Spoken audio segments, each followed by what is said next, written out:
22 horas 34 minutos, estamos de retorno con el programa y bueno, vamos a dar la más cordial bienvenida a quien nos acompaña en los estudios de Avia y la Televisión. Está con nosotros el doctor Israel Campero, él es abogado. Vamos a referirnos a continuación a la Cumbre de Justicia que viene este viernes y sábado 3 y 4 de junio. ¿Cómo está, doctor? Bienvenido, buenas noches. Pues muy contento de estar hoy con ustedes, saludar a mi viejo amigo, el doctor, casi doctor Julio Peñalosa Bretel, por toda esa experiencia, y a ti por recibirme. Muchas gracias por lo de doctor. Nunca me imaginé que me iban a decir en teledoctor. Soy doctor en ciencias ocultas, ¿eh? Eso no lo sabía nadie. Quedó claro ahora. ¿Ah? Bien, estamos a días de la Cumbre de Justicia. Hay varios elementos, doctor, que se vienen sobre el tema, ¿no? Incluso, de repente el principal es mucha expectativa. Se buscará ese cambio estructural que se requiere en la justicia. Y el elemento que sigue, ¿se tiene o no que elegir a las autoridades? Yo quisiera empezar con una afirmación que tiene que dividir las aguas.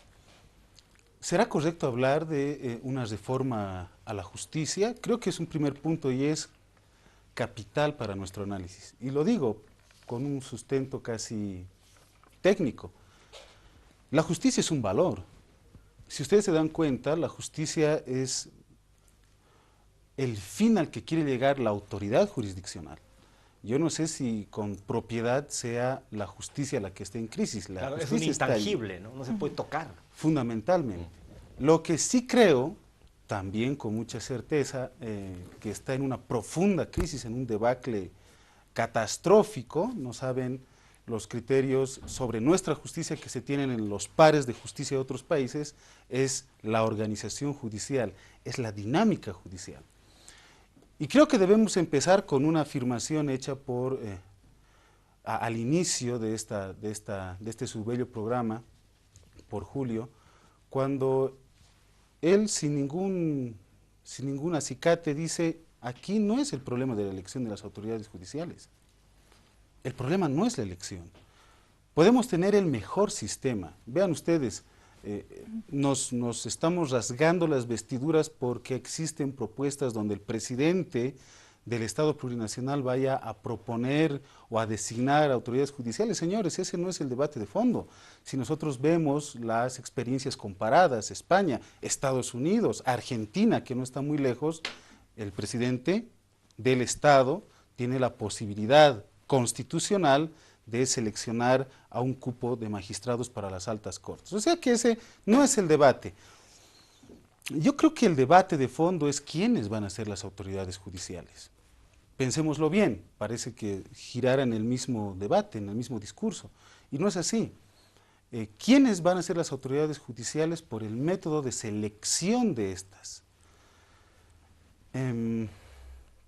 Si nosotros vemos lo que pasa a diario en la Genaro San Ginés y Yanacocha, o en todos los lugares, los distritos jurisdiccionales, los grandes problemas se están desarrollando, en la justicia cotidiana de ese nuestro vecino, nuestro amigo que está peleando su terreno, su mejor derecho, su herencia, su propiedad, su patrimonio. Y el gran problema de la debacle de la justicia no son los grandes casos que son esporádicos, son los casos de a diario. Y los casos de a diario tienen un gran problema. ¿Saben cuál es? La poca o escasa preparación de las autoridades judiciales. Me pregunto si el mejor sistema para la elección de autoridades judiciales, sea un mixto, sea solo la Asamblea Legislativa, sea el órgano judicial, va a poder solucionar el problema que no está en la nomenclatura, en la estructura, en la forma, el problema que está en la base, en la raíz. Cuando una autoridad judicial debe definir una situación de derecho conforme a derecho y no conforme a otros intereses.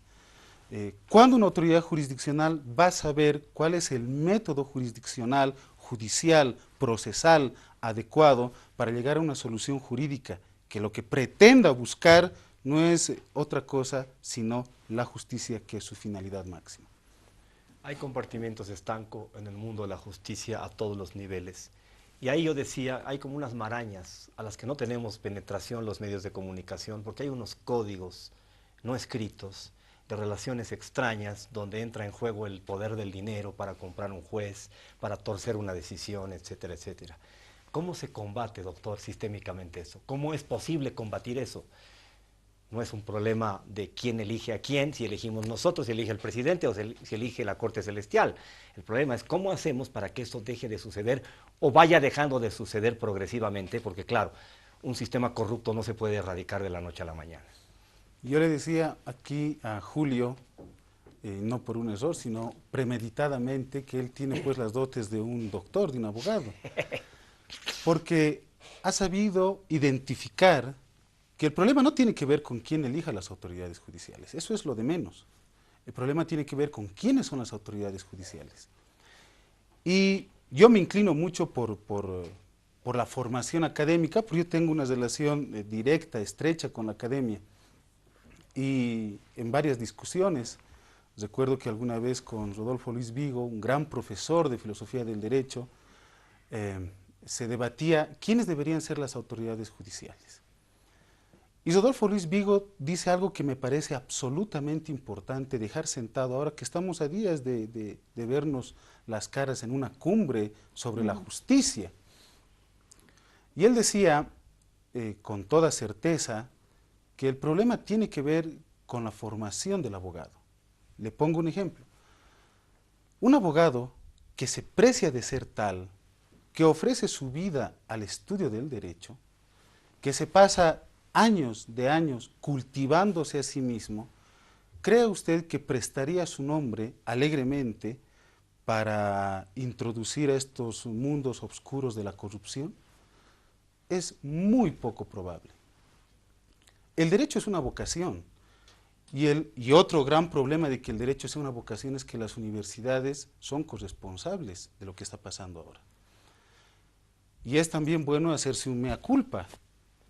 ¿Cuál es el problema de nuestras universidades? El problema de nuestras universidades es que los docentes hacen lo que pueden y los alumnos mejor si los docentes hacen lo que puedan. No existe ese compromiso profundo de una formación lo más alta posible. ¿Sabe qué he escuchado yo en las universidades? He escuchado casi a diario. A nuestros alumnos no les podemos dar ese tipo de formación. Porque nuestros alumnos no son pues la Argentina, México, España, no son, tenemos que verlos como nuestros alumnos bolivianos y ese es un grave daño a la educación en la justicia, a la educación del derecho en nuestro país.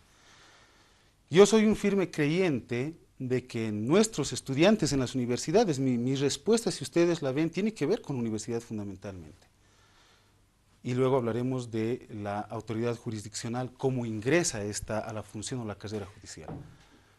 Nuestros estudiantes tienen todos los potenciales para estudiar lo mismo que se estudia en la UBA, lo mismo que se estudia en externado o lo mismo que se estudia en la UNAM. Cuando tenemos conciencia de que el principal problema por el que estamos atravesando es la formación de nuestros futuros abogados, nuestros futuros jueces, nuestros futuros magistrados, cuando llegamos a tener absoluta conciencia de ello, vamos a poder coincidir con Rodolfo Luis Vigo. Vigo tiene razón. Señores, yo, en un hipotético, yo, una persona cualquiera que ha ofrendado su vida al estudio del derecho, ¿sería capaz de inclinarse a un acto de corrupción? El principal problema dice ser la corrupción. Veamos si la corrupción puede cometer un hombre que ha estudiado 45 años de su vida una carrera, que se ha hecho un nombre y que se preste alegremente a cometer ilícitos en el ámbito de la corrupción. Segundo, entonces me parece muy interesante que el Ministerio de Justicia haya decidido además invitar a las universidades. Somos corresponsables de esta crisis del órgano judicial, no de la administración de la justicia, no de la justicia, mejor dicho, del órgano judicial, de ese sistema que procura llegar a esa justicia que le hemos vilipendiado. Todos dicen que la justicia está mal. Señores, la justicia es un fin, teleológicamente es un valor, hace a las costumbres de la organización jurisdiccional, procura una mejor convivencia entre todos, eso está muy bien. Lo que aquí está mal es la organización jurisdiccional, lo que aquí está mal es la función judicial. Bueno, pues entonces tenemos un primer punto, tenemos el punto de las universidades y la formación del abogado. El segundo gran punto es también qué pasa con nuestros jueces. Hace algún tiempo y hasta ahora existe una escuela de la magistratura en Sucre que aparentemente se encarga de realizar un trabajo constante con las autoridades judiciales, de todos los niveles. Pero qué extraño, le comento una experiencia. La experiencia es que yo desde el año 2013 tengo la dicha, la suerte de preparar autoridades judiciales en la Universidad Mayor de San Andrés, junto con un equipo que se encargó de redactar el Código Procesal Civil, los maestros César Villarruel, Andrés Valdivia y Jorge Mostajo. Qué extraño, nuestros jueces tienen serias deficiencias en el proceso, en su especialidad, en el proceso civil. Vayamos a una respuesta, entonces que sea consciente con lo que estamos diciendo. Si nuestros jueces desconocen los pilares de la organización jurisdiccional y las reglas del proceso civil, ¿cómo es que nuestra administración de justicia puede desarrollarse? Lo digo con conocimiento de causa. Son 2 años y medio que tengo la suerte de estar compartiendo las aulas con los jueces casi todos los fines de semana. Entonces esto sí nos vuelve a penetrar. ¿Cuál es el papel de la organización judicial, del órgano judicial, en su propia estructura, en la formación de sus jueces? Desde luego, si un juez no sabe la diferencia entre prescripción y caducidad, tenemos un gran problema. Díganos cuál es la diferencia, porque como yo no soy ni abogado ni juez, quiero saber cuál es la diferencia. No, es un tema procesal. No viene al quiero caso. una explicación didáctica para contextualizar qué cosas no saben estos señores que deberían saber. Me parece terriblemente preocupante. Bueno, y como muchas, ¿no? La prescripción y la caducidad, la prescripción por un lado es el agotamiento de un derecho y en el otro es el agotamiento no del derecho, sino de la acción. De los plazos. Son términos Claro. absolutamente jurídicos. Pero así como muchos, mire usted, las excepciones, los incidentes, la resolución, cuando una autoridad judicial puede ad portas, en el caso que se trata, rechazar una demanda, cuándo debe admitirla, cómo debe valorar una prueba. Señores, eso no es para los casos grandes, para estos temas bullados, Zapata, Camsé, etcétera, no es para esos casos. Los casos que realmente hacen a nuestra justicia son los pequeños, que tan pequeños son que en sí forman el gran bagaje de casos que se están tratando en nuestra administración de justicia. Si va por ese tema, el tema de la organización judicial que está mal, estamos hablando de las falencias en el manejo de los mismos jueces, y al inicio hacía referencia al tema de los perfiles, el perfil de las autoridades, las altas autoridades del órgano judicial, o en manos de quién al final está el tema de la organización judicial. Doctor, ¿por dónde empezamos en una cumbre de justicia que se viene en unos días más? Y son 2 días de trabajo de un mecanismo de recolección de sugerencias que se ha tenido en 9 departamentos. Mire usted, la meritocracia está muy de capa caída últimamente. Me pongo a pensar, ¿cuánto valor le hemos dado a la verdadera formación? Si en algunos requisitos valía más el haber sido dirigente sindical, por ejemplo. Esto debería llevarnos a la reflexión. A pesar de que en algún momento Montesquieu diga que la justicia no era propiamente un poder, sino era un tema destacado y exclusivo de la ciudadanía. Pero ¿qué tanto le hemos dado a la meritocracia? Yo creo que muy poco. Si yo me animara a hacer una propuesta respecto a quiénes deberían ser los hombres mejor formados. ¿Y cómo mejor formados? Porque yo puedo tener 4 títulos, puedo tener 5 o 6 doctorados, puedo tener 4 másters. Yo tengo un amigo que tiene, bueno, él sí es un excelente abogado que tiene 2 doctorados, 4 másters e infinidad de títulos. Pero nos hemos olvidado que también debemos competir. ¿Por qué le tenemos miedo a un examen? En sí, vayámonos al problema originario. En sí, la votación no es buena ni mala en sí misma. El problema es quiénes han ido a la votación. ¿Quiénes han ido a la votación para los más altos cargos de las autoridades judiciales en nuestro país? La pregunta es, ¿por qué no se han sometido a un examen? Yo he estado escuchando con mucha atención, ahora hay muchos analistas sobre la justicia, han aparecido centenares de analistas que empiezan a elucubrar. Yo no lo pretendo hacer, pero me pongo solo un acicate a mi propio discurso. ¿por qué no nos animamos a hacer un examen? Las universidades. En las universidades todos saben cuáles son los mejores profesores, que los mejores profesores sean los destacados para una prueba, que sea oral, pública, que la ciudadanía vea quién es, si queremos ir a un proceso eleccionario de nuevo, repetirlo, no defenestrarlo, quién es ese postulante que está pretendiendo ocupar uno de los cargos más delicados de toda sociedad. Otro tema más, y seguro que esto puede llevar a la discusión y seguro que después puede decirse cualquier cosa. Yo les pregunto, ¿la justicia es un tema estratégico para nuestro país, sí o no? Contesta Gabriela. Tendría que ser. ¿Es o no es? La credibilidad y la consistencia del sistema pasa por la justicia en gran medida. Muy bien, yo les digo algo. La justicia es el pilar del Estado de Derecho.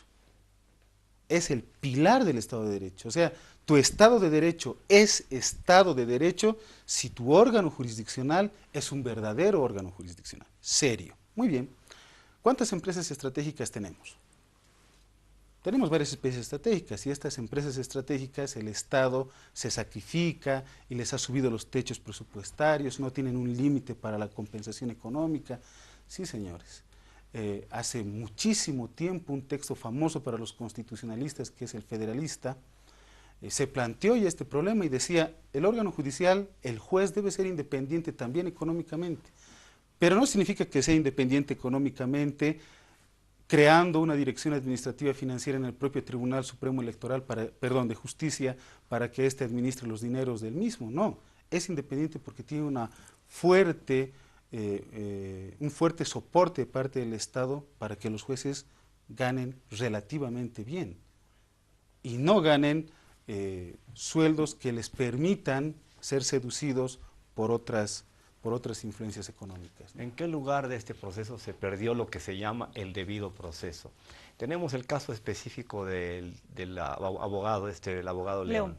No puede salir al arresto domiciliario porque no hay un custodio que se haga cargo de tal cosa. Es una aberración, una locura. Hay un fallo, hay un hueco, un agujero negro que no se sabe explicar. ¿Quién lo explica? ¿Quién asume la responsabilidad de semejante cosa?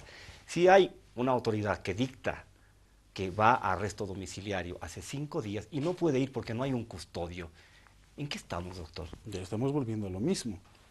O sea, ¿qué he tratado de decirles con lo último? El Estado tiene que comprometerse con la justicia. Y comprometerse con la justicia es que Economía y Finanzas Públicas también se comprometa con la justicia. Necesitamos infraestructura, necesitamos que respecto a los custodios existan los funcionarios policiales suficientes para cumplir un fallo. Pero ¿sabe? Ese es un grave error. Una autoridad judicial que se precie de ser autoridad judicial, un juez que sabe lo que está haciendo, no dejaría en vilo la expectativa de un derecho. Señores, la libertad es un derecho fundamental. Entonces, ¿qué está pasando acá? El juez verdaderamente sabe que la libertad es un derecho fundamental, independientemente de los bemoles. Yo ni siquiera lo conozco al doctor León. Independientemente de lo que haya hecho o no el doctor León, ¿no es La cierto? autoridad judicial ha decidido que el señor tenga una medida sustitutiva a la detención preventiva. Exacto. Esto es, que esté en su casa detenido, tiene permiso de trabajo, pero la autoridad judicial ha dicho con un custodio. Una autoridad judicial que se precia de ser autoridad judicial, lo único que puede hacer es hacer cumplir sus fallos. Ahí está una diferencia. Si el juez sabe que su función es hacer justicia, esa máxima de la que estamos hablando, ¿cómo puede ser posible que no haga respetar sus fallos? Un juez que no hace respetar sus fallos, señores, no es juez. Doctor, dentro de este contexto de cómo surge también la molestia, se ha hablado de corrupción, es uno de los ejes, el tema de la corrupción, para abordar en esta cumbre de justicia. Pero esto viene a raíz también de los famosos consorcios y lo que se ha venido hablando. Está entramado todo aquello, no solo hablamos de las altas autoridades del órgano judicial, tenemos que ver con los siguientes niveles también. Yo sigo en el mismo sendero. Vean ustedes, en el sistema del common law, los abogados de Estados Unidos, los jueces de Estados Unidos, no pueden visitar a la autoridad judicial alegremente cualquier momento. Un abogado que está llevando un caso en el sistema americano o anglosajón que pretenda acercarse a la autoridad judicial puede ser detenido. Nosotros, a partir de las 5 de la tarde, hay un letrero que está en todos los juzgados, dice el juez atenderá visitas a partir de las 5 de la tarde. ¿Por qué? Un juez que se precia de ser juez sabe y conoce que su independencia también depende de su comportamiento. Pero ¿quién le dice esto a la autoridad judicial? ¿Quién le dice cómo es que la autoridad judicial debe comportarse? Lo dice su formación. Señores, en Estados Unidos, y yo no tengo nada particular con ellos, pero es importante ver qué pasa en otras esferas de la administración de justicia. ¿Quiere entrevistarse con el juez? Los dos abogados se presentan ante la autoridad judicial, de la parte y de la contraparte. ¿Saben qué he escuchado? Y he escuchado así azorado. Quieren crear una autoridad suprajurisdiccional, así más allá del Consejo de la Magistratura, que se encargue de velar por la corrupción. No se trata de eso. Ya tenemos instituciones, fortalezcámoslas en serio. Lleguemos a la comprensión de qué es lo que significa la corrección o la correctibilidad en la función jurisdiccional. Un procesalista, con todos los nombres, Vicente Jimeno Sendra, diría en este caso que la función jurisdiccional parte de dos supuestos. El primer supuesto es quién la ejerce y el segundo supuesto es cómo la ejerce. No hay nada más alrededor. Quién la ejerce y cómo la va a ejercer. El quién lo ejerza depende de quién lo pone y cómo lo vaya a ejercer depende de quién mismo sea el que vaya a desarrollar la actividad judicial. ¿Cómo diferenciamos los roles del órgano judicial, el Ministerio Público y los abogados que ejercen la profesión libre?